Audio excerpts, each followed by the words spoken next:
കോട്ടയം ചങ്ങനാശ്ശേരി റൂട്ടിൽ ചിങ്ങവനത്ത് നിന്നും ഏകദേശം 4 കിലോമീറ്റർ കിഴക്ക് മാറി പനച്ചിക്കാട് ഗ്രാമപഞ്ചായത്തിലാണ് ഈ ക്ഷേത്രം സ്ഥിതി ചെയ്യുന്നത്.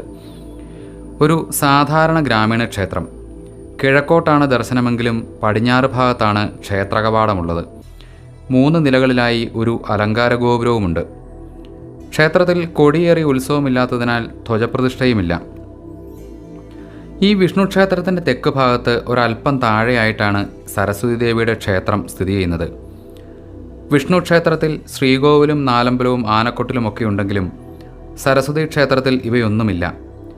ദീർഘചതുരാകൃതിയിൽ നിർമ്മിച്ച ഒരു കൊച്ചുകുളവും അതിനെ മൂടി ഒരു വള്ളിപ്പടർപ്പും കാണാം.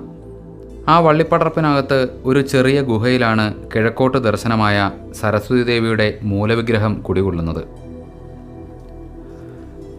എന്നാൽ ഇതിന് അഭിമുഖമായി കാണുന്ന ഒരു അർച്ചനാബിംബത്തിലാണ് പൂജകളും മറ്റും നടത്തിപ്പോരുന്നത്.